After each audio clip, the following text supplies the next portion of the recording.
Hello, my name is Danny DeLillo and welcome to New Filmmakers Los Angeles in partnership with MovieMaker magazine.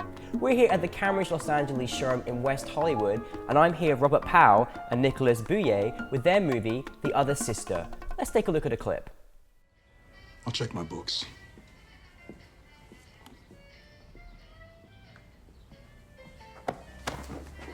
Jean, let's go. It has to be back there. I just looked. Did you look or did you move things around? Wait. What is that? Are you kidding me? Can we sell it or not?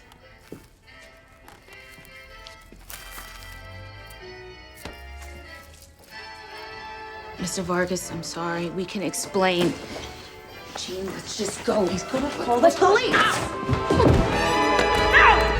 So guys, welcome to the studio. It's really great to have you guys here. Tell us a brief synopsis of your film.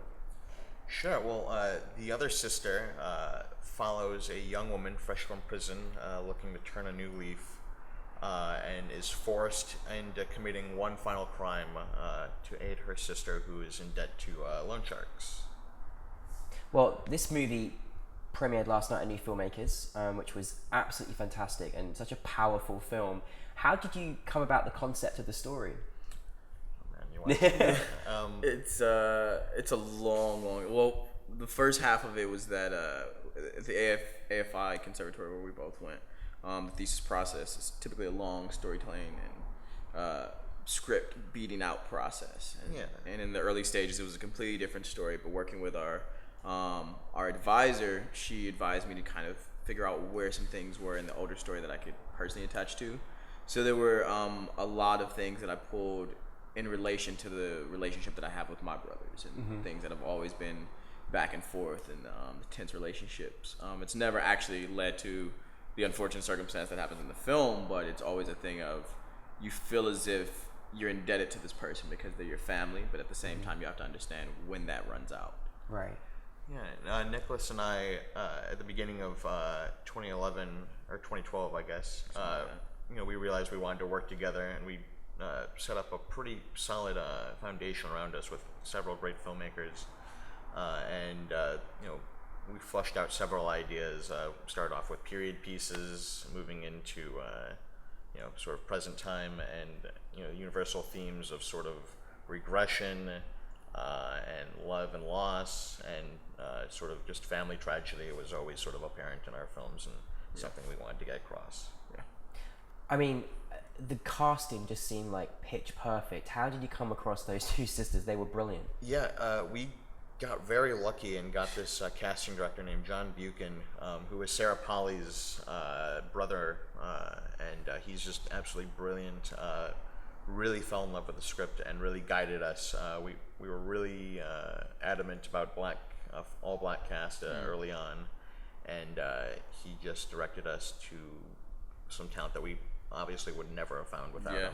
And Eva, we weren't even really looking for her in this film, but she stood out so much in our casting that her character even was supposed to be a supporting character. The younger sister was supposed to be Right.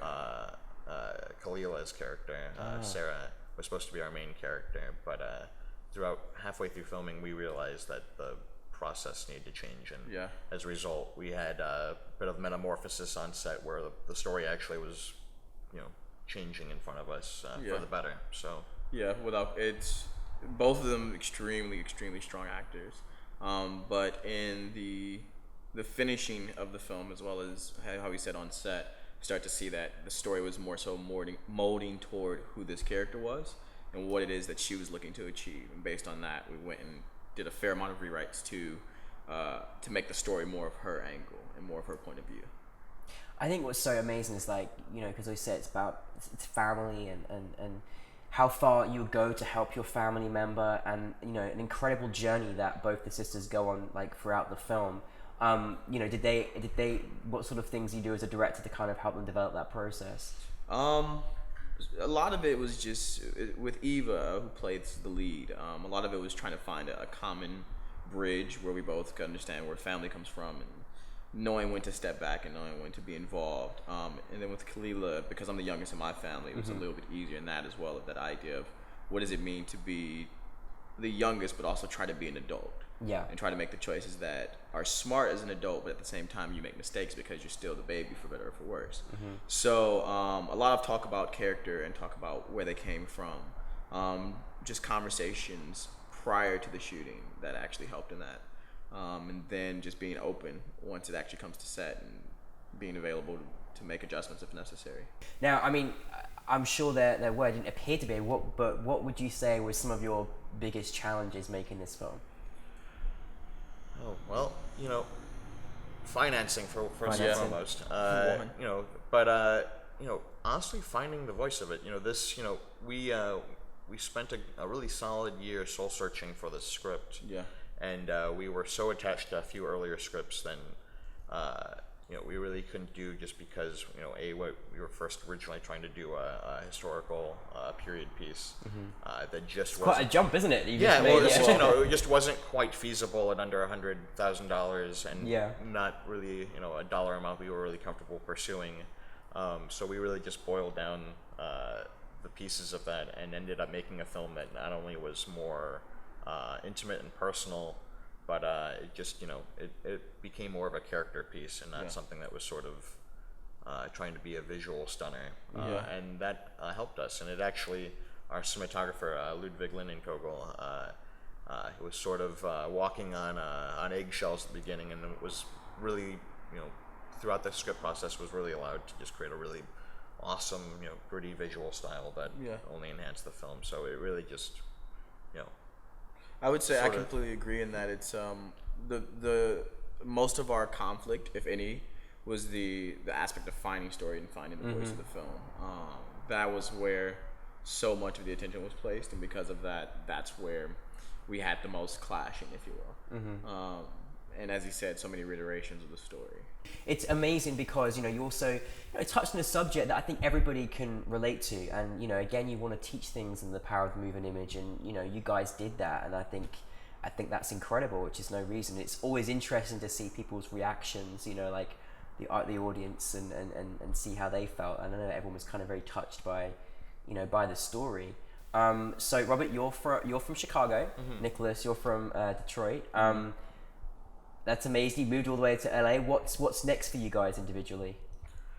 Well, I'm working as location manager right now, but I have a few projects I'm slowly trying to get off the ground. I have a lovely friend and director who has a few features that we're in the process of getting financed. One of them, I think, just reached financing just last week. Yes, so that's good. yeah, so we'll see what happens. And Nick and I have a few projects as well. You know, it's, you know, we're just looking. So your working relationship is going to continue, which is great. Yeah, absolutely. You know, the nice thing about AFI is I think you know, there's 140 filmmakers, and every single one of them wants to continue working and continue flourishing. And, you know, I consider each one of them a friend.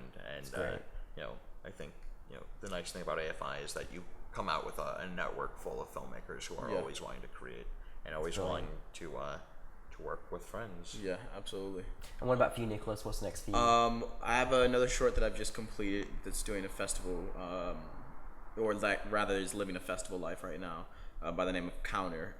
It is a period piece, so going back to you got your period that piece, complication. okay. But it's set in the 40s, and it takes place at a lunch counter, loosely inspired by a real life event of Bayard Rustin, who was Martin Luther King's primary advisor in terms of building the marches and so on and so on. So that's doing a festival, or living a festival life right now. Also just writing a great deal, looking for something, looking for new material to tell from anyone.